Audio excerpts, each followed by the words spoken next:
नमस्ते बच्चों, कैसे हैं? अच्छा, हम लोगों ने अभी तक शब्दकोश के 3 पार्ट किए हैं, मतलब 3 अभ्यास हम लोगों ने अब तक पूरे किए, जिसमें 25-25 शब्दों को हमने समझने का प्रयास किया। तो 25 का 3 से गुणा करेंगे तो कितना हो जाएगा? 75। तो 75 शब्दों को आपने अब तक सुना और बोला। अब जो हमने अभी अभ्यास तीसरा किया था, पहले उसको हम पुनरावृत्ति करेंगे, फिर अगले 25 शब्द मतलब अभ्यास 4 में हम लोग प्रवेश करेंगे। समझ गए? तो हमारे साथ सभी बच्चे अभ्यास 3 की पुनरावृत्ति करेंगे। पुस्तक का नाम है रचना अनुवाद कौमुदी और इस पुस्तक के लेखक हैं डॉक्टर कपिल देव द्विवेदी जी। तो हम लोग यहाँ पर प्रयास कर रहे हैं हिंदी और संस्कृत के कुछ शब्दों को समझने का, जिससे कि हमारे पास एक अच्छा खासा शब्दकोश हो जाए। तो आज हम लोग अभ्यास 4 करें, इसके पहले पिछला पुनरावृत्ति। तो अभ्यास 3 की पुनरावृत्ति हमारे साथ करेंगे। अहम मैं, आवाम हम दोनों, वयम हम सब, अहम आवाम वयम, अहम मैं, आवाम हम दोनों, वयम हम सब। अब अहम आवाम वयम संज्ञा है या सर्वनाम है? सर्वनाम है। सर्वनाम जो है, जो शब्द संज्ञा के बदले प्रयोग किए जाते हैं वे क्या हैं? सर्वनाम कहलाते हैं। और जितने भी नाम हैं इस संसार में, जिन चीजों को हम जिन नाम से जानते हैं वे संज्ञा कहलाते हैं। बहुत सीधी सी परिभाषा है, इसमें कोई दिक्कत नहीं है। तो अब हम बात करेंगे संज्ञा शब्दों की। और कैसी संज्ञा? स्त्रीलिंग संबंधी संज्ञा। मतलब ऐसे शब्द आएंगे जो स्त्रीलिंग की सूचना देंगे, जिनके अंत में आकारांत होगा। तो आकारांत वाले क्या होते हैं? स्त्रीलिंग होते हैं। जिन शब्दों के अंत में मां लगा होता है वे कैसे होते हैं? नपुंसक लिंग होते हैं। और जिन शब्दों के अंत में विसर्ग लगा होता है वे कैसे होते हैं? वे पुल्लिंग होते हैं। अब यहाँ पर समझने की बात यह है कि पहले अभ्यास में हमने किया अन्य पुरुष को, दूसरे अभ्यास में हमने किया मध्यम पुरुष को, और तीसरे अभ्यास में हमने किया उत्तम पुरुष को। उत्तम पुरुष मतलब होता है वक्ता, बोलने वाला, मतलब मैं। और मध्यम पुरुष होता है श्रोता, सुनने वाला। तो यहाँ पर हम चर्चा करेंगे किसकी? अभी हम लोग चर्चा करने चल रहे हैं संज्ञा की। और अभी आपने देखा कि अहम आवाम वयम, तो मैं उत्तम पुरुष का है, हम दोनों उत्तम पुरुष का है, और हम सब उत्तम पुरुष के हैं। तो कैसे शब्दों की चर्चा की? अहम आवाम वयम, उत्तम पुरुष की चर्चा की। उत्तम पुरुष एक वचन, द्विवचन और बहुवचन। अहम आवाम वयम, मैं, हम दोनों, हम सब। अब हम लोग संज्ञा की तरफ चल रहे हैं। और कैसी संज्ञा? स्त्रीलिंग संबंधी संज्ञा। अब देखिए यहाँ पर रमा लक्ष्मी, रमा में देखिए कैसा आया? अंत में क्या है? आकारांत है। रमा लक्ष्मी। अब बोलिए हमारे साथ, रमा लक्ष्मी, बाला लड़की, कन्या लड़की, लता लता, कथा कथा या कहानी, क्रीडा खेल, पाठशाला पाठशाला, विद्या विद्या। अब खा में हम लोग बात करते हैं, जो बिंदु खा होता है वो होता है धातु या क्रिया शब्द। खा बिंदु का मतलब होता है धातु या क्रिया शब्द। ऐसे शब्द जिनमें धातु और क्रिया दो होंगे। अब आप बताएंगे दृश्य देखना, स्था रुकना, सद बैठना, पा पीना, घ्रा सूंघना, इस स्मरण करना, जीतना। अब है हमको आप बताएंगे कि जीतना में कौन क्रिया है या धातु है? जीतना क्या है पहले ये बताओ। जीतना क्रिया की धातु है? जीतना हाँ क्रिया। जीतना क्रिया है। और जीतना क्रिया की धातु क्या है? जी। तो घ्रा में क्या होता है? घ्रा क्या है? घ्रा धातु है कि क्रिया है? और घ्रा से क्या बनेगी क्रिया? सूंघना। ठीक है। अच्छा, सद बैठना। तो सद क्या है? धातु है कि क्रिया? धातु है। और बैठना क्या है? क्रिया है। ठीक है। तो क्रिया का मतलब ये होता है कि हम जिस शब्द से कुछ करने या होने का पता करते हैं वे सब क्रियाएं कहलाती है। जैसे आना जाना, खाना पीना, चलना उठना, बैठना, सोना, जगना, ये सब क्या है? क्रियाएं हैं। जो हम काम करते हैं वही क्रियाएं हैं। अब क्रियाओं का जो मूल शब्द होता है वो धातु कहलाता है। तो धातु और क्रिया का मतलब समझ गए। अब हम चल रहे हैं बिंदु संख्या गा में। और गा में कैसे शब्द आएंगे? अव्यय या क्रिया विशेषण। कैसे आएंगे? अव्यय या क्रिया विशेषण। तो अव्यय या क्रिया विशेषण में हम लोग अभी यहाँ जो चर्चा कर रहे हैं वो अव्यय शब्द हैं। बोले इतः यहाँ से, ततः वहाँ से, यतः जहाँ से, कुतः कहाँ से। बोले इतः यहाँ से, ततः वहाँ से, यतः जहाँ से, कुतः कहाँ से। इतः यहाँ से, ततः वहाँ से, यतः जहाँ से, कुतः कहाँ से।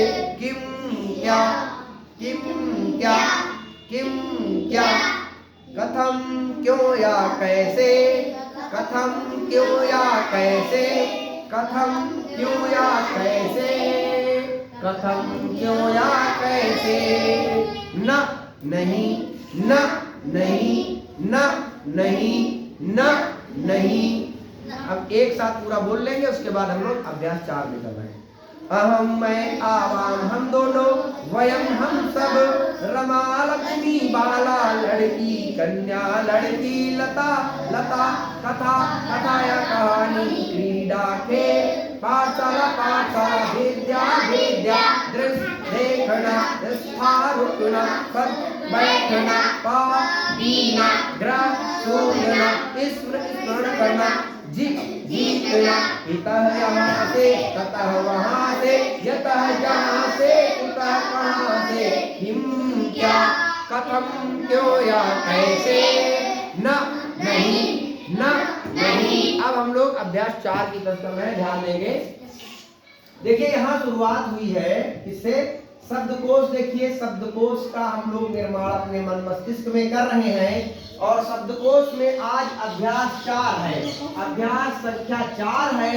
और 25-25 शब्द हम प्रतिदिन कर रहे हैं। तो 25-25 3 अभ्यास होकर के 75 हो चुके थे। और आज चौथे में 25 जोड़ देंगे तो क्या हो जाएगा? 25 चक्कू 100। तो आज हमारे 100 शब्द पूरे हो जाएंगे। अभ्यास 4 किताब का नाम है रचना अनुवाद कौमुदी। और इसके लेखक हैं डॉक्टर कपिल देव द्विवेदी जी। कौन है? डॉक्टर कपिल देव द्विवेदी जी। डॉक्टर कपिल देव द्विवेदी जी। ये हो गया आपका पुस्तक के लेखक का नाम। अब आप देखेंगे यहाँ पर है खा, खा से शुरुआत हुई है। अब यहाँ जो काखा गाढ़ा है, इस काखा गाढ़ा के बारे में ये कोड बन जाएगा। काखा गाढ़ा, का मतलब आएगा तो संज्ञा सर्वनाम हम समझेंगे। और खा का मतलब आएगा तो धातु और क्रिया समझेंगे। और गा कहीं लिखा होगा तो अव्यय या क्रिया विशेषण होगा। और घा लिखा होगा तो विशेषण शब्द होंगे। अब ये ध्यान रखना है आपको, घा का मतलब होगा विशेषण शब्द। अभी तक जो 3 अभ्यास किए उसमें घा नहीं आ रहा था, उसमें आ रहा था काखा गा। अब यहाँ पर घा आ गया। अब इसका मतलब ये नहीं समझिएगा कि का छूट गए, छूटा नहीं है, का वाले इसमें नहीं है शब्द। इस अभ्यास में संज्ञा सर्वनाम के कोई भी शब्द नहीं है। यहाँ शुरुआत होगी धातु और क्रिया शब्द से। तो पहला है क्रि करना, अस होना, चुर चुराना, चिंतन करना या सोचना, चिंत चिंतन करना या सोचना, चिंत चिंतन करना या सोचना, कथ कहना, भक्ष खाना, भक्ष खाना, भक्ष खाना। तो बोलेंगे धातु और क्रिया शब्द। अच्छा बताएं, करना धातु है कि क्रिया है? करना क्रिया है, और करना क्रिया में धातु क्या है? क्री। तो बहुत बढ़िया। अच्छा बताओ, होना क्रिया है कि धातु? क्रिया। अब बताएं, इसमें होना में कौन सी धातु है? धातु का मतलब क्या होता है? धातु का क्या? क्रिया का मूल रूप है धातु। तो यहाँ पर हम लोग फिर से बोलेंगे, क्री करना, अस होना, चुर चुराना, चिंत चिंतन करना या सोचना, कथ कहना, भक्ष खाना। फिर बोलिए, क्री करना, अस होना, चुर चुराना, चिंत चिंतन करना या सोचना, कथ कहना, भक्ष खाना। अब है यहाँ अगला है गा बिंदु, और गा का मतलब यहाँ पर आएगा अव्यय या क्रिया विशेषण। कौन से शब्द आएंगे इसमें? अव्यय हो सकते हैं और क्रिया विशेषण हो सकते हैं। अव्यय माने क्या होता है? अव्यय आ माने नहीं, व्यय माने बदलाव या परिवर्तन। आ माने नहीं, व्यय माने बदलाव या परिवर्तन। तो अव्यय को हम अभिकारी भी कहते हैं। तो अब यहाँ पर देखिए, अव्यय शब्द होंगे और क्रिया विशेषण होंगे। अब देखिए यहाँ पर हम बात करें, क्रिया विशेषण का मतलब होता है जो शब्द क्रिया की विशेषता बताते हैं, वे क्रिया विशेषण कहलाते हैं। जहाँ हम देखते हैं कि कौन कौन से आते हैं क्रिया विशेषण में, कि नहीं आते, ये देखेंगे। इत्थम ऐसे तथा वैसे, इत्थम ऐसे तथा वैसे, इत्थम ऐसे तथा वैसे, इत्थम ऐसे तथा वैसे, यथा जैसे, यथा जैसे, यथा जैसे, कथम कैसे, कथम कैसे, कथम कैसे, अभी भी वही च, और अभी भी। अब देखिए यहाँ पर देखना पड़ेगा, अभी है कि अभी है। अभ्यास 4 में अभी है, और यहाँ लिख गया है, लिख गया है, अभी लिख गया है। तो ये अभी गलत है, तो इसको हम क्या करेंगे? इसे हम चेंज करेंगे। यहाँ पर गलत लिख गया है, आपी, आपी होना चाहिए, अभी नहीं है। आपी माने होता है भी, आपी माने भी। तो इसका सुधार यहाँ कर देंगे, होगा आपी। तो आपी भी एवही, आपी भी एवही, च और च और किंतु, किंतु। अब देखिए, हिंदी में लिखेंगे किंतु तो ना लिख देंगे, और संस्कृत में लिखेंगे तो ऊपर बिंदी अनुस्वार लगा देंगे। तो किंतु किंतु किंतु किंतु किंतु किंतु किंतु किंतु। अब परंतु को जैसे परंतु हिंदी में वैसे संस्कृत में परंतु, परंतु, परंतु, परंतु, परंतु, परंतु, परंतु, परंतु। अव्यय और क्रिया शब्द फिर से बोलेंगे, एक बार फिर से बोलिए। इत्थम ऐसे तथा वैसे, यथा जैसे, कथम कैसे, अभी भी एवही च और किंतु किंतु, परंतु परंतु। फिर अव्यय के विशेषण में फिर से देखिए, इत्थम ऐसे तथा वैसे, यथा जैसे, कथम कैसे, अभी भी एवही च और किंतु किंतु, परंतु परंतु। अब देखिए विशेषण शब्द आ गए यहाँ पर। घा जो है विशेषण की सूचना देगा। अब विशेषण का मतलब क्या होता है? ऐसे शब्द जो कहीं लग करके किसी की भी विशेषता बताने लगे, किसी भी वस्तु की, किसी व्यक्ति की जो सूचना देने लगते हैं, वे क्या है? विशेषता होती है, विशेषण शब्द कहलाते हैं। ऐसे शब्द जो विशेषण का काम करते हैं वे विशेषण है। देखिए, एकः एक, द्वौ दो, त्रयः तीन, चत्वारः चार, पंच पांच, सप्त छः, सप्त सात, अष्ट आठ, नव नौ, दस दस। ध्यान देंगे, नव जब हिंदी में लिखेंगे तो न व लिखेंगे, और संस्कृत में ना में अ की मात्रा लगा देंगे। संस्कृत में है या हिंदी में है? हिंदी में। हाँ, तो ध्यान दीजिएगा, ये हिंदी में ना में अ की मात्रा लगेगी। हिंदी में लिखेंगे तो ना में अ की मात्रा, और संस्कृत में लिखेंगे तो न व। संस्कृत में लिखेंगे तो नव। अब इसी तरीके से संस्कृत में लिखेंगे तो कौन सा सा लगाएंगे? तालव्य सा। कौन सा सा लगाएंगे? तालव्य सा। और जब हिंदी में लिखेंगे गिनती तो 10 में दंती सा लगाएंगे। हिंदी की गिनतियों में दंती सा और संस्कृत की गिनतियों में तालव्य सा। उसी तरीके से न व, जब हम संस्कृत में लिखेंगे तो न व लिखेंगे और जब हिंदी में लिखेंगे तो ना में औ की मात्रा लगा देंगे नौ। ठीक है। अब यहाँ देखिए विशेषण, जैसे एकह, एकह एक लड़का, लड़का है और लड़का कितने हैं? लड़के की विशेषता बनाने के लिए लड़का कितने? एक है। अब फिर द्वौ, द्वौ बालकौ, द्वौ बालकौ कितने बालक? दो बालक, दो बालकौ। अब दो के बाद तीन आ जाएगा, दो से जब अधिक हो जाएगा तो क्या होगा? बालकः बालकौ बालकाः, बालकाः कितने बालकाः? त्रयः बालकाः। कितने बालकाः? त्रयः बालकाः। इसी तरीके से चत्वारः बालकाः। तो कुल मिलाकर के बालक की विशेषता बताने के लिए या किसी भी चीज की विशेषता, कुर्सी, मेज, चाक, पेन, पेंसिल, किसी के साथ भी अगर ये अंक जोड़ दिए जाएंगे तो क्या हो जाएगा? वो विशेषता बताने लगेंगे, विशेषण शब्द हो गए ये। तो एक बार हम पूरा उच्चारण करेंगे, उसके बाद फिर आज इस टॉपिक को इसीलिए रोकेंगे। धातु या क्रिया शब्द खा बिंदु है क्री, करना, अस, होना, चुराना, सोचना, पथ, कहना, भक्ष, खाना। और गा है अव्यय क्रिया विशेषण की। हम ऐसे, तथा वैसे, यथा जैसे, कथम कैसे, अपि ही, एव ही, च और किंतु किंतु, परंतु परंतु। अब घा में देखिए विशेषण शब्द एक, एक, दो, दो, त्रय, तीन, चार, पांच, पांच, सात, छह, सात, सात, आठ, आठ, नव, नौ, 10, 10।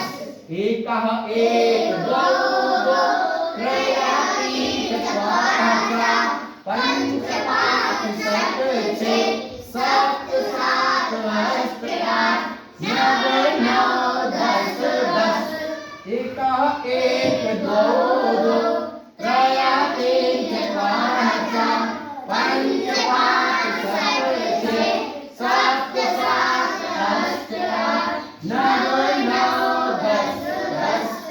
तो अभ्यास 4 जो हम लोगों ने अभी किया, इसे घर पर अपने आप क्या करेंगे? बार बार इस वीडियो को देख करके इससे आप अपने घर पर आराम से अभ्यास कर सकते हैं। और इसको आप 2-3 बार अभ्यास करेंगे तो ये सब याद हो जाएंगे शब्द आपको। तो आज के लिए इतना ही। बहुत बहुत धन्यवाद। ठीक, हाँ, काफी से पढ़ लेना। ठीक है।